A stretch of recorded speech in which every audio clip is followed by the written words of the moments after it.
A paz do Senhor a todos.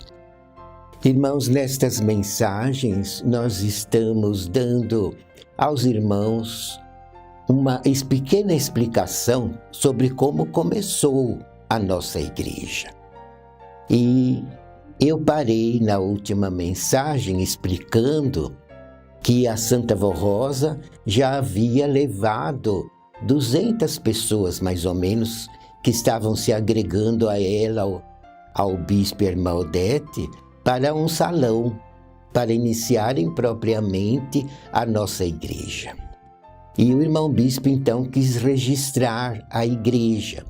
Mas como Jesus já estava orientando a Santa Vó Rosa em tudo, o bispo, então, perguntou para Jesus através do dom da Santa Vó Rosa, porque Jesus usava o dom dela, um dom extraordinário, e através do dom dela, do corpo dela, ele falava com os outros dois da direção, os orientando e dando todas as ordens para que a igreja fosse firmada na verdade, unicamente na verdade. E Jesus então disse que o nome de nossa igreja seria Igreja Apostólica, em homenagem aos santos apóstolos do passado. E também Jesus mostrou logo no início para a Santa Vó Rosa, porque ela estava pregando, assim como diversas diaconisas que ali estavam ajudando também pregavam, porque já começou logo alguns cultos domiciliares em bairros aqui em volta da Grande São Paulo. E a Santa Vó Rosa também estava cumprindo escala de pregação. E ela então foi pregar aqui num culto domiciliar, num bairro bem próximo aqui do Tatuapé. E Jesus então permitiu que ela realizasse um grande milagre, porque ela estava enfrentando uma grande luta, porque Jesus mostrava as coisas para ela, ditando normas. E ela então implantava aquela lei, porque era vontade de Jesus. E alguns dentre o povo não aceitavam, a criticavam e chegavam alguns até a sair da igreja, porque não entendiam que as ordens que ela dava não era propriamente uma ordem que surgia nela como pessoa, mas era uma ordem que vinha do céu. Era Jesus que mostrava para ela o que era necessário fazer. E para poder honrá-la e também para que todos percebessem o poder que ela possuía. Porque Jesus, ao usá-la, já transferiu para ela um grande poder. Inclusive, se revelava a ela constantemente, conversava com ela pessoalmente, ela ouvia ele falar e conversava com ele em aparições maravilhosas. E também, no momento em que os três da direção se punham a orar para poder resolver os primeiros problemas que iam surgindo em nossa igreja, Jesus, para falar com o bispo Ermaldete diretamente, ele então vinha do céu, levava a Santa Vó Rosa para o seu trono e no mesmo instante voltava e usava o corpo dela, o dom dela, a voz dela para falar com os dois da direção. E então o dom dela já estava sendo executado de um modo extraordinário. Ela já era poderosíssima. E para provar isso ao pequeno grupo que estava começando a formar a nossa igreja, Jesus deixou que ela realizasse um grande milagre num dos cultos domiciliares onde ela foi pregar. E ela lá fez a reunião, o culto, pregou, fez a oração final e depois era hábito e costume, o bispo Ermaldete sempre fizeram isso no início da nossa igreja.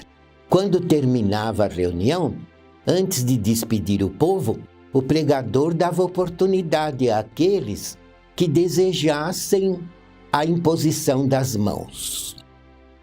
E então aqueles que queriam a imposição das mãos tomavam os primeiros bancos e o pastor então ordenava que fizessem uma fila e iam até perto do pastor ou do pregador. No caso, naquela reunião era a Santa Avó Rosa que estava pregando. E ali o pregador punha a mão na testa e dava a bênção, com a imposição das mãos. E a Santa Avó Rosa fez igual, porque ela tinha pregado naquela reunião. E acontece que naquela fila puseram um moço que nunca havia enxergado, não enxergava de nascença. Era deficiente visual de nascença, nunca tinha enxergado. E ele já estava com bem mais de 20 anos. E naquele bairro todos o conheciam como uma pessoa que não enxergava, porque ele nunca enxergou até aquela data. Mas na hora que a Santa Avó Rosa colocou a mão sobre a cabeça dele e lhe deu a bênção, logicamente ela, com muito amor, porque ela tinha um amor muito grande por todas as criaturas. Era um dom natural, o amor que ela possuía em seu espírito. E quando ela orou, aquele moço enxergou, ficou curado. E aquilo chamou muita atenção daquele povo que lá se reunia. E depois, quando ela conversou com Jesus, numa das aparições dele, ela então perguntou: mestre, o Senhor me deu este poder de fazer milagres? Ele disse: eu dei, a minha serva tem esse poder em larga escala, e é esse dom de milagres que eu vou usar na minha igreja para curar todos aqueles que merecerem a bênção, a cura e o milagre. Eu darei a eles a cura, mas através do teu dom, um dom natural e um dom precioso que eu dotei o seu espírito de realizar milagres, sinais e prodígios. E ele disse: eu deixei a minha serva curar aquele moço, em primeiro lugar, porque aquele moço merecia. Ele é muito piedoso, crê muito em mim e ama muito a minha mãe, tem muita fé em Maria Santíssima. E em segundo lugar, eu deixei acontecer o milagre para provar o poder que reina no teu próprio espírito, para que todos creiam no teu grande poder, porque se faz necessário que todo apostólico creia muito no teu poder, minha serva, para poderem também crer em mim, para aceitarem as ordens que eu transmitirei sempre através da tua pessoa. E Jesus, depois que deu essa explicação a ela, disse: entretanto, nunca mais pregarás e nunca mais orarás com a imposição das mãos. E ela então perguntou, porque ela gostava de pregar. E ela disse: mestre, por que eu não posso pregar mais? Ele disse: porque a minha serva tem grande poder e muito amor pelos necessitados, e ainda não é hora de realizarmos os grandes milagres. Estes milagres instantâneos serão realizados, mas principalmente no final da obra da igreja, antes de ser arrebatada, para provar a toda a humanidade o poder glorioso que está com você, minha serva, e que está com esta igreja. Porque a tua pessoa e esta igreja formam um só coração. Esta igreja nasceu do céu quando você, minha serva, surgiu na terra, nasceu junto com você. E o teu poder é enorme e assim também será o poder glorioso desta minha igreja. Mas os grandes milagres instantâneos, para chamar a atenção de grandes multidões, serão realizados mais para o fim da obra da igreja, um pouco antes de arrebatar o meu povo para o reino dos céus. Então notem, irmãos, eu quis dar esta explicação para que vejam os méritos da Santa Avó Rosa, desde o início desta obra, e a humildade que ela sempre possuiu. E aliada ao grande amor, Deus a dotou de dons extraordinários, de virtudes gloriosas. Foi por isso que ele pôde ir preparando-a para torná-la no outro Consolador da sua promessa. Mas eu digo também que ela enfrentou, irmãos, grandes lutas, porque o poder das trevas nunca se conformou com a obra apostólica desta igreja profética. E sempre lutou, e luta, e lutará até o fim, porque a nossa igreja o incomoda.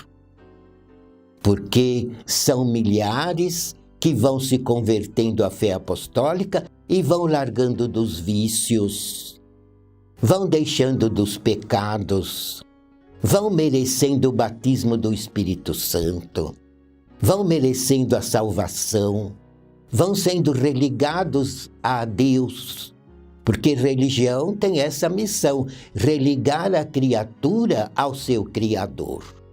E esta igreja prega a verdadeira religião, o verdadeiro evangelho do reino do céu, que foi revelado à Santa Vó Rosa diretamente por Jesus.